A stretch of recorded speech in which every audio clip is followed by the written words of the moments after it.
CBI তদন্ত চেয়ে ইতিমধ্যেই সুপ্রিম কোর্টে ইডির পক্ষ থেকে কিন্তু জোড়া মামলা করা হয়েছে। যে মামলায় ইডি কিন্তু দাবি করেছে যে সেদিন মুখ্যমন্ত্রী মমতা বন্দ্যোপাধ্যায়ের সঙ্গে 5 জনেরও বেশি সেখানে পৌঁছেছিলেন। আপনারা জানেন ইতিমধ্যেই কাদের কাদের পার্টি করা হয়েছে, তার মধ্যে মমতা বন্দ্যোপাধ্যায় যেমন রয়েছেন, মুখ্য সচিব রয়েছেন, রাজ্য পুলিশের ডিজির নাম রয়েছে, কলকাতার পুলিশ কমিশনারের নাম রয়েছে এবং ডিসি সাউথের নাম রয়েছে। এবং এই ঘটনায় যেহেতু সেদিন 5 জনের বেশি উপস্থিত ছিলেন, তাই শুধু চুরি নয়, ডাকাতির অভিযোগ করেছে ইডি। এবং তার পাশাপাশি ইডির অভিযোগ এদের হাতে পিস্তল ছিল, রাইফেল ছিল, এরা সশস্ত্র অবস্থায় এসেছিলেন। সেদিন যদি ইডি আধিকারিকরা বা কেন্দ্র বাহিনী এদের বাধা দিত, তাহলে রক্তপাতের মতো ঘটনাও কিন্তু ঘটতে পারত। সুপ্রিম কোর্টে এমনই অভিযোগ ইডির পক্ষ থেকে দায়ের করা হয়েছে। আজ কোচবিহারে অভিষেক বন্দ্যোপাধ্যায় সরাসরি চোখ রাখবো। ফল নয়, রাস্তায় যেভাবে মানুষ আশীর্বাদ কৃতজ্ঞতায় আমাকে আবদ্ধ করেছে, আমি এই মাটির কাছে, এই জেলার কাছে চিরঋণী। আমি ধন্যবাদ জানাই কুচবিহারের প্রত্যেকটা মায়েদের, ভাইদের, সহকর্মী, বয়োজ্যেষ্ঠ, আমার অগ্রজরা যারা এসছেন, এই সভা যারা শুনছেন সমাজ মাধ্যমে, গণমাধ্যমে। আজকের এই সভা বিজেপির বিসর্জনের শুভ সূচনা। বাংলার উপর যারা ধারাবাহিক হামলা করে বাংলার মানুষকে নিপীড়িত করে রাখার চেষ্টা করেছিল, বাংলার মানুষ আজ সিদ্ধান্ত নিয়েছে যে ভাষায় ভারতীয় জনতা পার্টির বহিরাগত জমিদাররা বোঝে, তাদেরকে সেই ভাষায় জবাব দিতে আগামী দিন মানুষ প্রস্তুত।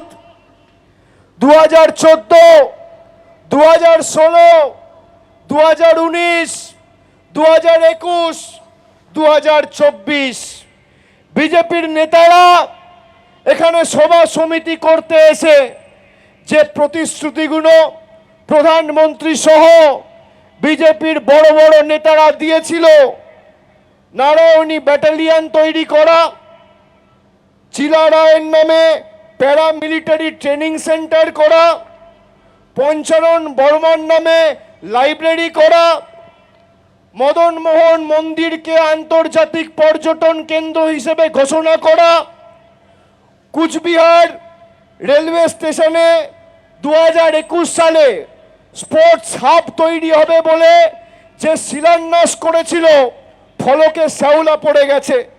কুচবিহার এয়ারপোর্ট বলা হয়েছিল আন্তর্জাতিক মানের এয়ারপোর্ট হবে। 2023 সালের ফেব্রুয়ারি মাস থেকে 9 সিটার এরোপ্লেন শুরু হয়েছিল কলকাতা যাওয়া আসা। আগামী 31 তারিখ সেই পরিষেবাও বন্ধ হতে চলেছে। বিজেপি ভোটে জেতার পর কুচবিহারের মানুষকে শুধুমাত্র এসআইআর এর মাধ্যমে বা আসামের ফরেন ট্রাইব্যুনালের নোটিশ পাঠিয়ে অপমানিত করেনি, তাদেরকে শোষিত করে রেখেছে, তাদের অধিকারের টাকা আটকে রেখে। আমি আজকে আপনাদের সামনে কয়েকজন মানুষকে উপস্থিত করব। আমি 10 জন মানুষকে আপনাদের সামনে উপস্থিত করব। আমি অনুরোধ করব আমাদের স্বেচ্ছাসেবকদের এই 10 জনকে যেন স্টেজে নিয়ে আসা হয়, এদের সবাইকে যেন স্টেজে নিয়ে আসা হয়। দেখুন, আমি যা করি খোলাখুলি বলি, ক্যামেরার সামনে বলি, অন রেকর্ড বলি, বুক ঠুকে বলি।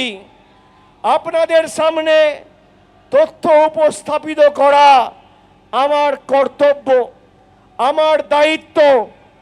10 জন মানুষকে আজকে আপনাদের সামনে আমি উপস্থিত করব। আমি নামগুলো পড়ছি, শুনুন। অশ্বিনী অধিকারী, শিবানী অধিকারী, কাজিমা খাতুন, আলিমান বেওয়া, মুকুল দেব কর্মকার, মুর্শিদ আলম, আবুজার মিয়া, আজিজর রহমান, তপন বর্মন। এসছেন সবাই? আসুন আসুন। আসুন দাদা, এখানে দাঁড়ান, আসুন। সব দেখতে পাচ্ছেন, এখানে সামনে দাঁড়ান, আপনারা সামনে দাঁড়ান।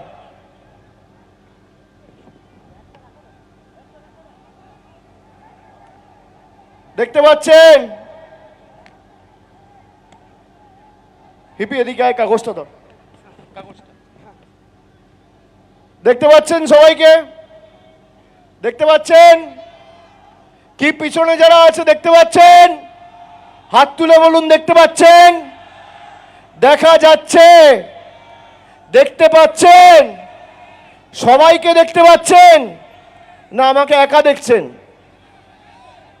দেখতে পাচ্ছেন?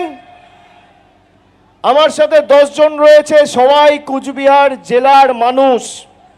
এই মাটিতে জন্মেছে, বড় হয়েছে, এই মাটিকে পদে পদে সমৃদ্ধ করেছে। এই 10 জনকে বিজেপির দালাল ইলেকশন কমিশন আর মুখ্য নির্বাচন কমিশনার জ্ঞানেশ কুমার মৃত বলে ঘোষণা করেছে। এই 10 জন মানুষকে এদের ভোটার লিস্ট থেকে নাম কেটে দেওয়া হয়েছে, বলেছে এদের কোনো অস্তিত্ব নেই, এরা মৃত। আমার পাশে যারা আছে তাদেরকে কি মৃত মনে হচ্ছে? কি কুচবিহারের ভাইয়েরা জবাব দেবেন না? যারা এই মাটিকে বঞ্চিত করেছে, অপমানিত করেছে, তাদেরকে জবাব দেবেন না? আমার হাত ধরে যে মাসিমা দাঁড়িয়ে আছে, কত কষ্ট, তাও আমাদের সবাই এসছে। মানুষকে কোনোদিন সম্মানিত করতে পারেনি, কোনোদিন শান্তিতে থাকতে দেয়নি, বাড়তি 4টে উপকার করেনি। তার মৌলিক অধিকার সে যাতে প্রয়োগ না করতে পারে, তার ভোটাধিকার কেড়ে নেওয়া হচ্ছে।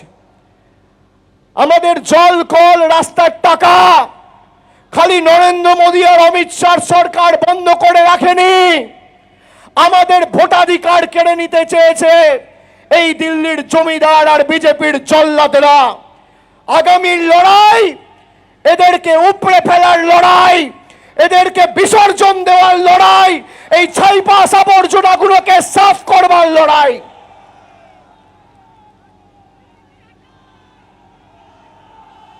রক্ত গরম হয় এসব দেখে? রক্ত গরম হয়?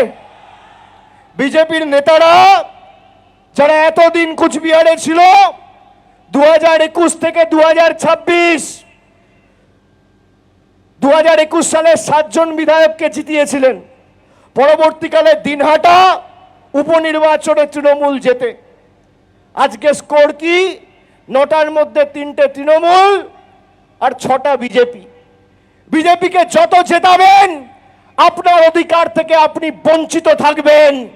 আর তৃণমূল যতদিন ছিল, সাধারণ মানুষের উপর চোখ তুলে বিজেপির নেতারা তাকানোর দুঃসাহস দেখায়নি দিল্লি থেকে হোক বা মধ্যপ্রদেশ থেকে। এবিপি আনন্দ, এগিয়ে থাকে, এগিয়ে রাখে।